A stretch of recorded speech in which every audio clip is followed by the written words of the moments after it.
यानंतर एक मोठी बातमी पाहूयात। फडणवीसांच्या समर्थनार्थ बॅनरबाजी करण्यात आली आहे। छत्रपती संभाजीनगरमध्ये एक अकेला सप्पे भारी असा उल्लेख करण्यात आलाय। छत्रपती संभाजीनगरमध्ये बॅनर लागलेत। आरक्षणासाठी सर्वात जास्त प्रयत्न असं देखील या बॅनरवरती छापण्यात आलंय। छत्रपती संभाजीनगरातील या बॅनरची जोरदार चर्चा आहे। उपमुख्यमंत्री देवेंद्र फडणवीस यांच्या या बॅनरचा विषय हा चर्चेचा बनलाय। एक अकेला सप्पे भारी अशा आशयाचे बॅनर भाजपमधील मराठा कार्यकर्ते राजेंद्र साबळे पाटील यांनी लावलेत।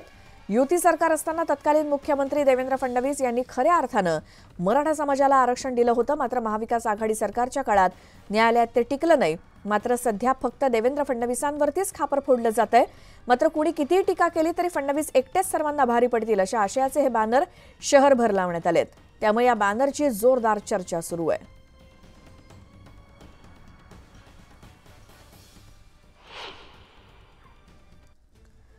सुवर्णदुर्ग किल्ल्याची पाहणी करण्याकरता पुढील महिन्यात युनेस्कोची टीम रत्नागिरीत दाखल होणार आहे। या पार्श्वभूमीवर शिवप्रेमींकडून किल्ल्याची साफसफाई केली जाते। सुवर्णदुर्ग किल्ल्याला हेरिटेजचा दर्जा मिळण्याच्या हालचाली सुरू आहेत।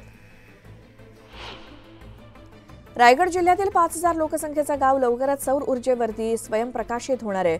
केंद्र सरकारच्या सोलार विलेज योजनेअंतर्गत हा उपक्रम राबवला जाणार आहे। मुंबई महानगरपालिका प्रशासनाने येत्या 1 ऑक्टोबरपासून कामगारांची हजेरी चेहरा पडताळणी यंत्राद्वारे करण्याचा निर्णय घेतलाय। मात्र शिक्षणाचा अभाव असलेल्या आणि स्वयं नोंदणी करू न शकणाऱ्या कामगार वर्गाकडून या निर्णयाला विरोध होऊ लागलाय। महानगरपालिकेच्या सर्व प्रशासकीय विभागात स्वच्छता मोहीम राबवण्यात आली। घनकचरा संकलनासोबतच स्वच्छता प्रतिज्ञा, स्वच्छता फेरी, मानवी साखळी आयोजित करून सार्वजनिक स्वच्छतेचं महत्त्व अधोरेखित करण्यात आलं।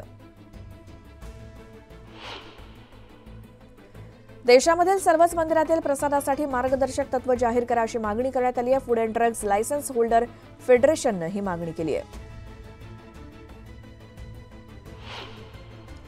तुळजापुरात आठवडी बाजार भरवण्यावरून वाद निर्माण झाला। नगर परिषदेने शहरातील बाजार मंगळवारऐवजी बुधवारी करण्याचा निर्णय घेतला आणि या निर्णयाला तुळजापुरातील व्यापारी आणि पुजाऱ्यांनी विरोध केलाय। कोल्हापूरच्या अंबाबाई मंदिरातील दानपेढीत शनिवारपर्यंत 1,84,70,00,000 रुपयांची रोख रक्कम जमा झाली आणि वर्षभरात या दानपेढीत भाविकांकडून अंबाबाई चरणी जमा होणाऱ्या रोख रकमेची मोजदाद देवस्थान समितीने केली। एअर मार्शल अमरप्रीत सिंग हे हवाई दलाचे पुढील प्रमुख असणार आहेत। 30 सप्टेंबरपासून एअर चीफ मार्शल म्हणून ते पदभार स्वीकारतील।